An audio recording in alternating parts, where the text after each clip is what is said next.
Kapag may pa-flex na barkong pandigma ang Amerika na biglang sumulpot sa Persian Gulf, hindi lang Iran ang unang makakaramdam ng hapde. Sa magulong sapot ng pandaigdigang ekonomiya, ang layo ng nararating ng banta na yan.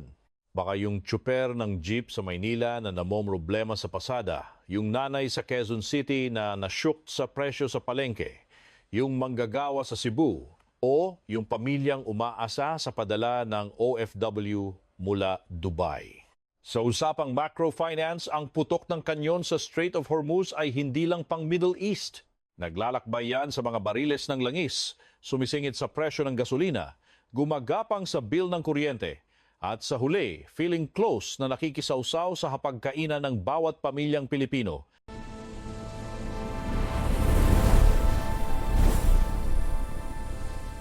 Ang pag-ipit ng US Navy sa Iran ay hindi lang basta action movie na mapapanood nyo sa balita. Isa itong malalim na kwento tungkol sa bansang lunod sa langis pero bawal magbenta, may mga pantalan pero walang barkong may lakas ng loob na dumaong, may mga buyer pero nakalak ang payment systems, at may sariling pera pero wala ng tiwala ang merkado. Kapag ginamit ng Amerika ang power ng Navy nila para kontrolin ang mga trade route, hindi lang geopolitical na lalamunan ng Iran ang sinasakal nila, kundi ang mismong daluyan ng dugong pang-ekonomiya ng buong Gulf region. Dapat nating i-dissect tong Strait of Hormuz na to dahil hindi lang ito basta ordinaryong kanal ng tubig. Ngayong 2024, tinatayang aabot sa 20 milyong bariles ng langis kada araw ang dumadaan sa Hormuz. Katumbas yan ng halos 20% ng kabuuang konsumo ng langis sa mundo at karamihan yan ay papunta sa mga bansa sa Asia. Para sa Pilipinas, ito ang pinaka-nakaka-stress na part. Hindi kailangang sumabak ng Maynila sa giyera, hindi kailangang mag-ingay sa pagpili ng kakampihan, pero damay pa rin tayo sa bayaran dahil lang ang ekonomiya natin ay dependent sa imported na enerhiya. Ang unang resibo na babayaran ng Pilipinas ay makikita agad sa presyo ng langis. Kapag ang mga barkong dumadaan sa Gulf ay kailangang bumili ng gintong insurance, kapag ang mga ship owner ay takot ma-target, kapag ang mga refinery ay kabado sa supply, hindi na kailangang maghintay ng full-blown war para tumaas ang presyo. Kapag malaki na ang risk, ang merkado ay kusa ng nagpapatong ng tinatawag sa behavioral finance na fear premium sa bawat bariles. Dahil ang Pilipinas ay taga-import lang ng enerhiya, bawat kusing na taas ng presyo sa world market ay rekta agad sa mahal na gasolina, mahal na diesel at mahal na bilihin. Mula rito, ramdam na hanggang sa kalsada ang epekto. Ang mga jeep, bus, truck, bangka at generator sa mga isla lahat, yan ay uhaw sa langis. Kapag tumaas ang presyo ng langis, hindi naman pwedeng lunukin lang ng tsuper ang lahat ng gastos. Tatlo lang ang choice nila, magtaas ng pamasahe, mag-short trip o umasa sa ayuda ng gobyerno. Ang mga empleyadong papasok sa trabaho, butas ang bulsa. Ang mga negosyong nagde-deliver, dagdag gastos. Ang mga isda mula pantalan hanggang palengke, nagiging ginto ang presyo. Ang bigas, gulay, karne, semento at lahat ng gamit lahat yan, may patong na special delivery fee dahil sa mahal na transportasyon. At heto na nga ang importanteng punto na dapat i-absorb ng mga Pinoy. Ang inflation sa Pilipinas ay parang toxic na X. Sobrang sensitive sa bawat galaw ng enerhiya at transportasyon. Kapag naginarte at tumaas ang presyo ng petrolyo, hindi lang yan basta nakatambay sa mga gasolinahan. Gumagapang yan palabas patungo sa mga palengke, sa mga supermarket, sa mga bill ng kuryenteng nakaka-high blood, sa upa sa bahay, at pati na rin sa matrikula ng mga bata na akala mo ay ginto.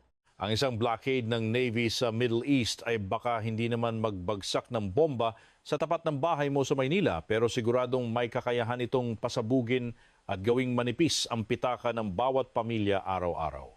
Ito ang invisible tax ng geopolitical conflict na binabayaran ng mga ordinaryong mamamayan nang hindi man lang nila namamalayan. Kasunod sa pila ng kamalasan ay ang sektor ng kuryente. Dahil ang Pilipinas ay may istrukturang archipelagic, maraming rehiyon ang todo asa sa mga imported na panggatong logistics at mga kung ano-anong gastos para lang maitawid ang enerhiya sa mga isla. Kapag ang presyo ng langis at liquefied natural gas o LNG ay nag-trip na magbago ng mabilis, Ang presyo ng kuryente ay parang asong gala na madaling mahila pataas. Ang Strait of Hormuz ay hindi lang pala mahalaga para sa krudo, kundi pati na rin sa LNG. Ayon sa mga resibo, malaking porsyento ng pandaigdigang kalakalan ng LNG ay dumadaan din sa kipot na ito. Kung mag-skyrocket ang presyo ng enerhiya, ang mga pabrika, mga mall, mga cold storage, mga daungan at mga kabahayan ay lahat makakaramdam ng matinding pressure sa kanilang mga budget na pilit na pinagkakasiya. Sa pananaw ng behavioral economics, kapag ang mga tao ay nasasampal na ng pagtaas sa mga pangunahing gastusin tulad ng kuryente, ang automatic na reaksyon nila ay bawasan ang paggastos sa ibang bagay. Ang isang pamilyang Pilipino ay baka magpakamartir sa pagtitipid sa bawat bumbilya o patayin ang bentilador kahit parang nasa impyerno na ang init. Pero kung ang buong ekonomiya ay nag-import ng tinatawag na energy shock, ang bill ng kuryente ay gagawa at gagawa pa rin ng paraan para tumaas ng napaka-professional pero napakasakit. Ang pagbawas sa discretionary spending o yung mga gastos na hindi naman life or death ay magdudulot naman ng pagbagal sa paglago ng mga lokal na negosyo na lilikha ng isang domino effect sa buong domestic economy na parang isang malaking joke. Ngayon, itanong natin ang mas malaking katanungan, bakit ba pinipiga ng Amerika ang Iran? Sa aspetong estratehiko, nais ng Washington na putulin ang daloy ng pera ng Tehran para lang malimitahan ang kakayahan ng Iran na pondohan ng militar nito ang mga kaalyado nito sa rehiyon at ang mga network ng impluensya nito. Ngunit sa aspetong pang-ekonomiya, ang bawat mahigpit na hakbang ay parang pagpisil sa isang malaking tubo ng tubig sa gitna ng isang pandaigdigang sistema. Maaaring tumigil ang pag-agos ng tubig sa isang bahagi, ngunit ang pressure ay lalaki at sasabog sa ibang bahagi. Nasasakta ng Iran pero na-stress din ang pandaigdigang merkado ng langis. Nagbibigay ng pressure ang Amerika pero ang Asya na taga-import ng enerhiya ang kailangang mag-compute at magbayad ng bill sa huli.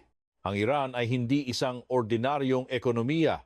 Ang bansang ito ay nabubuhay ng bongga dahil sa langis, gas, kalakalang pandagat at mga discarding channel ng pagbabayad na umiiwas sa mga parusa. Kapag ang US Navy ay nagbabantay, humaharang, sumisita o nagpapataas ng risk para sa mga ruta ng transportasyon na may kinalaman sa Iran, ang Tehran ay sapul sa tatlong kritikal na punto. Mas mahirap ang pag-export, mas kaunti ang dayuhang pera, at nagiging basura ang halaga ng lokal na pera. Kapag naubos ang foreign exchange reserves, ang pag-import ng pagkain, gamot, mga pyesa at makinarya ay nagiging presyong ginto. Ang mga mamamayan ng Iran ay nagdurusa sa inflation. Ang mga negosyo ay nagkukulang sa materyales. Ang Estado ay nauubusan ng budget habang nanonood ang buong mundo. Pero ito ang plot twist. Habang lalong ginigipit ang Iran, lalong ginaganahan ang mga itong mang-asar sa mga spot na siguradong iiyak ang buong mundo. Kung hindi sila makapagbenta ng langis ng maayos, asahan mong ilalabas nila ang harang sa dagat card. Kapag nilak ang pera nila, lalong lalawak ang kanilang underground trading na parang mga sindikato sa pelikula. Kapag talagang sinagad sila, gagawin ng Tehran ang Hormuz na isang malaking question mark kung saan bawat barko ay mapapaisip, kikita ba ako rito o baka dito na ang huling hantungan ng puhunan ko? Ang ganitong nerbyo sa merkado ay automatic na dagdag presyo sa lahat ng dadaan. Parang stress tax na tayo ang magbabayad. Para sa ating mga Pinoy, panahon na para ituring ang Iran hindi lang bilang bansang nasa dulo ng mundo, kundi bilang isang malaking buhol na sumasakal sa mismong pitaka natin. Isang pitik lang sa Hormuz. Asahan mong lilipad pa itaas ang presyo ng gasolina, hihingalo ang halaga ng piso at magiging ginto ang presyo ng mga imported na gamit habang ang Bangko Sentral ay nagkakandara pa sa pagpili kung lalabanan ba ang inflation o hahayaang lumago ang ekonomiya. Ito yung sikat na stagflation risk, yung tipong ang mahal na ng bilihin pero ang bagal pa rin ng asenso. Isang malaking bangungot para sa mga henyo nating policymakers. Kapag nagtaas ng interes ang Bangko Sentral para kunwari ay pigilan ang mahal na bilihin, ang mga negosyo ay nganga dahil mahirap ng umutang, ang mga kumuha ng bahay ay iiyak sa laki ng monthly amort, at ang paggastos ng tao ay hihinto. Pero kung pananatilihin nilang mababa ang interes para kunwari ay isalba ang ekonomiya, ang inflation naman ang lalong kakapit sa leeg natin ng matagalan. Kaya yung gulo sa Middle East, biglang nagiging sakit ng ulo sa Maynila. Yung mga desisyong ginagawa ng mga taong libu-libong milya ang layo ang siyang nagdidikta kung gaano kalaki ang tubong lugaw na babayaran mo sa bank loan mo sa susunod na buwan. Ngayon, pag-usapan naman natin ang paboritong export ng Pilipinas, ang ating mga OFW. Hindi lang tayo naglalabas ng produkto, kundi pati na rin ng mga taong ginagawa nating pambayad utang sa buong mundo. Milyon-milyong pamilya ang umaasa sa padala at ang Middle East ang nagsisilbing ATM ng bayan. Kapag nagkagulo doon ang mga OFW sa Gulf region ay parang nakatuntong sa manipis na yelo, pwedeng mawalan ng trabaho, mapalayas, mabawasan ng oras o ma-freeze ang hiring. Sabi nga ng mga analyst, tayo ang pinakakawawa dahil tayo ang pambansang supplier ng mga manggagawa sa gitnang silangan. Kapag kumonti ang perang pinapadala pa uwi, hindi lang yan basta numero sa mga boring na report ng mga analyst. Ramdam yan sa mga matrikulang hindi mabayaran, sa mga utang na lalong nabaon, sa bahay na hanggang poste lang ang inabot, sa sari-sari store na nilalangaw na, at sa ulam na paunti ng paunti ang sahog. Ang pag-ipit sa Iran ay katumbas ng pagtaas ng presyo ng langis. Ang gulo sa Gulf ay katumbas ng kawalan ng katiyakan para sa mga OFW. Kapag pinagsama mo yan, isa yang matinding double punch sa pamilyang Pilipino. Nagmamahal na ang bilihin, nanganganib pa ang source ng panggastos. Dumako naman tayo sa usapang maritime transport dahil feeling island paradise tayo. Ang Pilipinas ay isang bansang kapuluan na nabubuhay lang sa mga pantalan, barko at sa walang katapusang pag-import at pag-export. Kapag nag-amok ang Middle East, ang insurance sa dagat ay biglang nagiging ginto. Ang schedule ng mga barko ay nagkakalat at ang pandaigdigang gasto sa logistics ay parang lobong pumupuputok sa laki.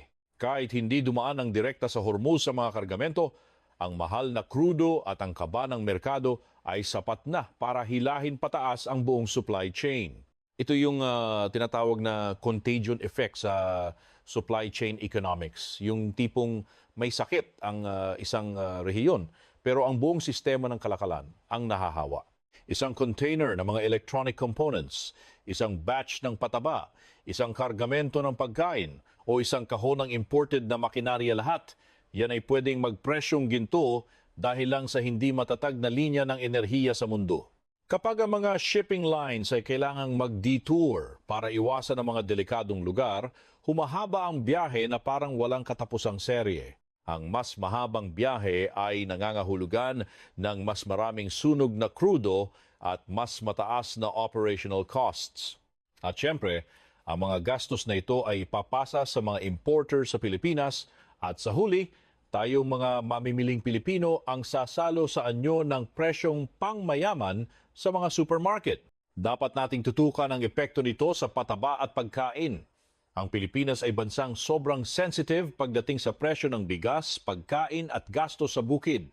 Sa modernong agrikultura, ang krudo at pagkain ay parang magjowa hindi mapaghiwalay.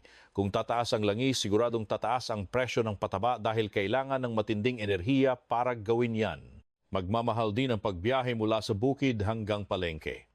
Pati ang pagpapatakbo ng mga makinarya sa bukid magiging luxury na rin.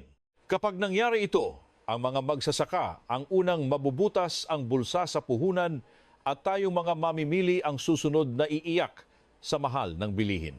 Ang isang mangkok ng kanin sa Pilipinas ay hindi lang nakadepende sa palayan at sa sipag ng magsasaka. Nakasalalay yan sa presyo ng diesel sa mundo, sa presyo ng imported na pataba, sa mga cargo ship na nagdadala nito, sa palitan ng piso kontra dolyar, sa mga pantalan, at pati na sa mga desisyong militar na ginagawa libu-libong milya ang layo mula sa Maynila.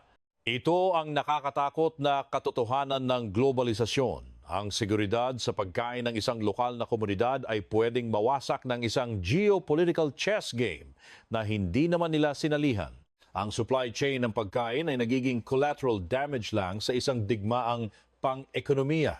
Dito natin mabubuo ang pinakamatinding punto ng ating pagsusuri. Gusto ng Amerika na sakali ng Iran para pahinain ito, pero dapat itanong ng Pilipinas sa sarili sa larong ito, sino ba talaga ang nagbabayad ng mga surcharge at dagdag na bayarin? Ang Amerika ay may reserbang petrolyo, may sariling malaking produksyon ng langis, hawak ang US dollar, at may pinakamalakas na navy sa mundo. Ang Iran naman ay sanay nang magtiis sa wartime economy, may mga underground na diskarte at kayang gamitin ang nasyonalismo para pakilusin ang bayan. Pero paano naman ang Pilipinas? Ano ang panama ng isang bansang umaasa lang sa importasyon para mabuhay? Ang Pilipinas ay may mga mamamayang kailangang magkayod kalabaw araw-araw. May mga maliliit na negosyong pilit na nagsusurvive. May mga OFW na tagasalba ng dolyar. May mga jeepney na namamasada. May mga bill sa kuryente na parang laging may surprise increase. At may isang ekonomiyang konting pitik lang ng presyo ng imported na enerhiya ay tumba na agad. Wala tayong baul ng langis na pwedeng buksan kapag nagkaipitan. Wala tayong kapangyarihang diktahan ang presyo sa mundo. Ang tanging choice lang natin ay lunukin ang mahal na presyo o mag-diet sa pagkonsumo. Sa madaling salita, dakilang price takers lang tayo sa pandaigdigang pamilihan at ang posisyong ito ay parang laging nakaharap sa kanyon tuwing may geopolitical friction. Huwag na nating gawing debate ng mga fanboy ng Amerika o Iran ang usapang ito. Ang mas matalas na pananaw mula sa anggulo ng ekonomiya ay ito. Sa mundong ito, kapag ang isang superpower ay nag-feeling bida sa kanilang estratehiya, laging may hidden invoice o resibong hindi naman natin hiningi na tayo ang magbabayad. Sasabihin ng Amerika na ang ginagawa nila ay para protektahan ang mga ruta sa dagat. Sasabihin naman ng Iran na ito ay paglaban sa panggigipit ng kanluran.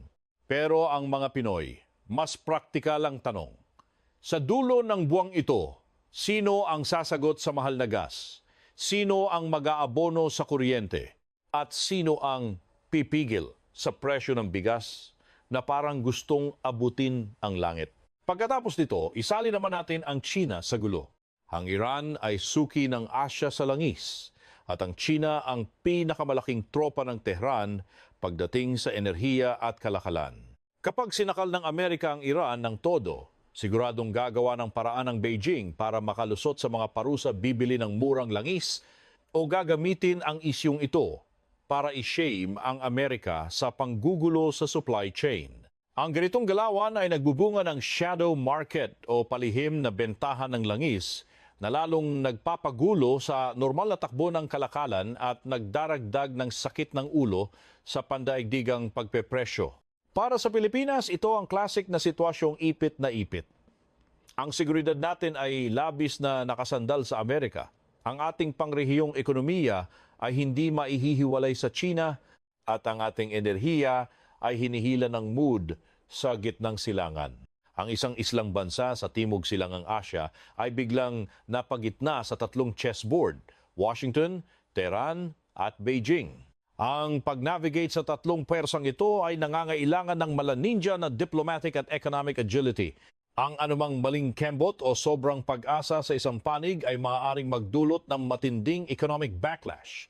Ito ang dahilan kung bakit ang foreign policy at economic policy ay dapat parang magjowang sabay na naglalakad. Kailangan din nating silipin ang kabilang side ng barya para sa Iran. Ang pagmamatigas ng Tehran ay hindi libre.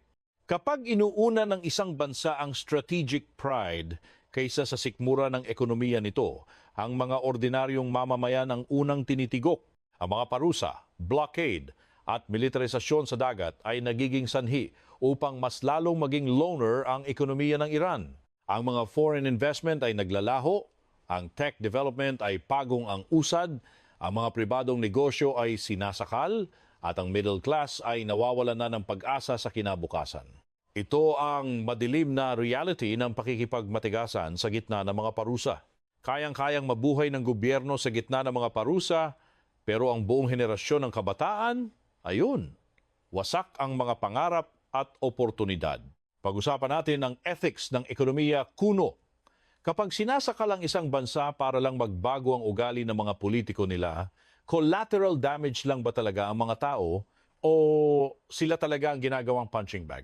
At kapag ang matapang na estratehiya na yan ang dahilan kung bakit nagmamahal ang langis at nagkakalat ng implasyon sa mga mahihirap na bansa, matapang pa rin ba ang tawag doon o sadyang paraan lang yan para ipasa ang bayarin mula sa aircon na opisina ng negosasyon papunta sa butas na bulsa ng milyon-milyong ordinaryong tao? Ngayon, tingnan natin ang tatlong senaryo ng ating teleseryeng pang-ekonomiya. Unang senaryo, kapag ang Amerika ay naghigpit ng may control daw. Sa ganitong drama, medyo aray lang ang Iran pero kiripa ng merkado. Asahan na ang konting dagdag presyo sa gasolina sa Pilipinas. Ang gobyerno mamimigay ng barya-baryang ayuda sa mga tsuper at magsasaka para hindi masyadong mag-ingay. Ang Bangko Sentral naman patsi lang sa kanilang defensive position nang walang masyadong gulat sa interest rates. Ito yung sitwasyong lagnat-lagnatan lang daw ang ekonomiya na kayang-kayang gamutin ng mga gasgas na pangakong patakaran. Pangalawang senaryo, kapag ang sakalan ay naging forever. Mas lalong butas ang bulsa ng Iran habang ang presyo ng langis ay nakatambay sa itaas hanggang sa magsawa tayo. Dito sa Pilipinas, asahan ang unli inflation na walang katapusan. Mahal ang pamasahe, ginto ang kuryente. At ang mga tao ay nganga na lang dahil ubos na ang ipon ang mga maliliit na negosyo.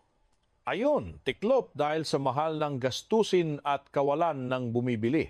Ubos ang budget para sa ayuda at ang utang ng bayan ay lalong lulobo. Ito ang tinatawag na attrition sa ekonomiya, kung saan dahan-dahang pinapatay ang lakas ng mamamayan at ng bansa. Pangatlong senaryo, kapag nagkaroon ng totoong bakbakan sa Hormuz, ang gulat ay hindi na lang basta trending news, kundi isang ganap na bangungot sa enerhiya sa buong rehiyon. Biglang lipad ng presyo ng langis sa langit, ang insurance ng mga barko ay presyong ginto na rin at ang mga OFW nating bayani kuno ay mangangatog sa takot at baka kailanganin na namang iuwi ng maramihan. Ang piso, iyak na lang dahil sa pagbagsak nito habang ang bayarin sa import ay abot langit. Ang pambansang budget ay kailangang banatin hanggang sa maputol para lang may pampakain sa mga nagugutom. Balik tayo sa realidad ng Pilipinas. Hindi kayang utusan ng Maynila ang US Navy, wala tayong say kung susuko ang Iran o hindi, at lalong hindi tayo ang boss ng presyo ng langis sa mundo. Pero may mga pampalubag loob na pwedeng gawin ng Pilipinas para hindi masyadong masakit ang sampal. Kasama na dyan ang paggawa ng Strategic Petroleum Reserve na sana noon pa inisip paghahanap ng ibang bibilhan ng enerhiya para hindi tayo nakatali sa iisang lugar at ang mas seryosong paglipat sa renewable energy para hindi tayo laging sunod-sunuran sa imported na fossil fuels. Ito ang mga estratehiya para magmukhang matatag ang ekonomiya kahit nasa totoo lang ay nagdarasal na lang tayo. Bukod sa kuryenteng ginto ang presyo, kailangan na ring ayusin ng Pilipinas ang bulok na pampublikong transportasyon para mabawasan ang paglamon ng diesel sa mga kalsada natin. Ang paglipat sa mass transit at mga dekuryenteng sasakyan ay hindi lang pampaganda ng imahe sa social media, kundi isang diskarte para hindi tayo tuluyang pulubiin ng ekonomiya. Kailangan din nating asikasuhin ang mga OFW nating tinatawag na pambansang bayani pero wala namang malinaw na exit plan o trabahong babalikan kapag nagkagulo na sa labas. Kasabay nito, dapat ding bantayan ng mahigpit ng gobyerno ang mga mapagsamantalang negosyante na ginagawang ginto ang presyo ng bilihin sa bawat pagkakataon. Hindi man natin mapigilan ang bagyo bilang maliit na bansa, baka naman pwedeng ayusin ang butas-butas na bubong bago tayo tuluyang malunod. Ang climax ng pagsusuring ito ay isang malaking joke. Kayang ipitin ng US Navy ang Iran gamit ang mga barkong pandigma at parusa pero ang ekonomiya ng Pilipinas, resibo at bills pa lang, sapat na para masuffocate tayo. Nawawala ng dolyar ang Iran, habang ang mga Pinoy naman ay nawawalan ng karapatang bumili kahit ng mga simpleng pangangailangan. Bawal magbenta ng langis ang Iran, habang ang mga Pilipino naman ay bawal mag-ipon para sa kinabukasan dahil sa taas ng bilihin.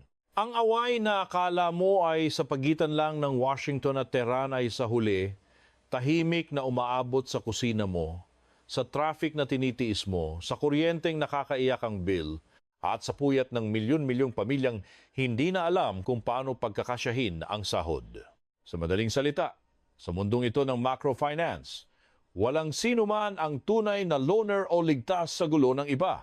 Ang bawat galaw ng mga nagmamarunong sa daloy ng resources ay may ripple effect na sumisira sa budget ng mga tao sa buong mundo. Ang pagintindi sa koneksyon ng geopolitics at ng naghihingalong bulsa natin ang unang step para sa mga opisyal at mamamayan para hindi laging gulat na gulat. Hindi sapat na magmarites lang tungkol sa balita sa Middle East. Kailangan mong isipin kung paano magiging presyong ginto ang sardinas mo bukas dahil sa balitang yan. Dahil sa huli, ang geopolitics ay hindi lang tungkol sa agawan ng teritoryo. Tungkol ito sa kung sinong bida ang may hawak ng gripo at kung sinong kawawang mamamayan ang magbabayad ng presyo. Magtatapos tayo sa isang tanong na masakit sa bangs. Ang presyo ng pagmamatigas ng mga lider ay hindi naman nananatiling nakakulong sa mga air-conditioned na opisina ng mga general at politiko. Lumalangoy yan sa Strait of Hormuz, sumasabit sa mga oil tanker, dumadaan sa mga port at nagmimilagro bilang mahal na gas, kuryente at bigas hanggang sa pumasok sa butas-butas nating mga pitaka. Walang sinuman ang exempted sa gravity ng mga desisyong ito na parang utang na hindi matapos-tapos. Ang tanong ay hindi kung tatamaan tayo, kundi kung gaano tayo kasanay masaktan at kung handa ba tayong saluhin ang impact. Utak at pagiging laging handa lang ang tanging sandata natin laban sa mga hindi nakikitang puwersang ito na gustong ubusin ang katatagan ng ating pera. Sa pagintindi sa macrofinance at kung paano tayo niloloko ng sarili nating desisyon, baka sakaling mailigtas natin ang ating sarili at ang ating pamilya mula sa mundong ito na punong-puno ng kawalang katiyakan. Maging mapanuri, maging handa, at laging tandaan ng ekonomiya ay parang toxic na ex konektado sa lahat ng aspeto ng buhay mo. Kaya sa susunod na makakita ka ng mga barkong pandigma sa balita na papuntang Gulf, huwag mong isiping pang-international news lang yan. Isipin mo na lang na isa itong billing statement para sa magiging budget mo ngayong buwan. Ang mga harangan at parusa nila, yan talaga ang tunay na nagpapamahal sa bilihin mo. Kapag nagkulang ang supply, asahan mong tataas ang presyo. Yung kaba at gulo sa merkado, yan ang premium na binabayaran mo sa bawat litrong ikinakarga mo. Ganyan ang sining at agham ng paglilipat ng yaman sa global economy. Ang mga bigatin ang naglalaro pero ang mga umaasa sa import ang laging sumasalo ng bayad. Ang Pilipinas, na feeling developing country, ay laging nasa kritikal na yugto ng paglago. Isang pitik lang mula sa labas, balik hirap na naman tayo at burado ang anumang pag-unlad. Yung perang pambilisana ng masustansyang ulam o pangmatrikula ng mga bata, napupunta lang sa pambayad ng gintong kuryente at pamasahe. Yan ang tinatawag na opportunity cost ng geopolitics, isang malaking biro na hindi nakakatawa. Ang mga pondong pampalago sana ng bansa na uubos lang sa pagsasara ng mga butas na gawa ng mga nag-aaway sa kabilang panig ng mundo. Importante na alam to ng bawat botante at mamimili kung ayaw nating laging talo. Habang pilit nating tinitingnan ang bukas, malinaw ang resibo para sa Pilipinas. Kailangang putulin ang kadenang nagtatali sa atin sa bawat gulo sa Middle East. Hanggat nakasabit ang ekonomiya natin sa imported na fossil fuel, mananatili tayong hostage ng mga presyong hindi naman natin kontrolado. Ang paglipat sa renewable energy ay hindi lang isyong pang-environmentalist, kundi usapin ng pambansang seguridad. Kung may sarili tayong diskarte sa enerhiya, mababawasan ang fear premium at hindi tayo basta-basta matitigbak sa bawat hindi inaasahang gulo mula sa labas. Sa huli, bilang mga individual, ang tanging depensa natin ay ang pag-aaral at paghahanda ng pitaka. Ang pag-intindi kung paano gumagana ang macrofinance ay para hindi ka laging surprise sa mga pagbabago sa merkado. Kapag may amoy na ng tensyon sa pandaigdigang merkado, ayusin na ang budget, bawasan ang mga utang na hindi naman kailangan at dagdagan ang emergency fund. Ang kaalaman ay tunay na kapangyarihan, lalo na sa mundong ang mga desisyong ginagawa sa malalayong lugar ay may direktang epekto sa natitirang barya sa bulsa mo. Ito ang inyong behavioral economist na nagpapaalala, sa malawak na karagatan ng global economy, walang islang tunay na nakahiwalay. Ang halaga ng katigasan ng ulo ng mga superpower ay laging binabayaran ng mga ordinaryong mamamayan. Maging mapagbatyag, maging wais sa paggastos. At laging tandaan na ang bawat galaw sa chessboard ng geopolitics ay may nakatagong resibo na ide-deliver sa mismong pinto mo. Salamat sa pagsama sa malalim na pagsusuring ito. Hanggang sa muli, manatiling maalam at handa sa anumang trip na mangyayari sa ating ekonomiya.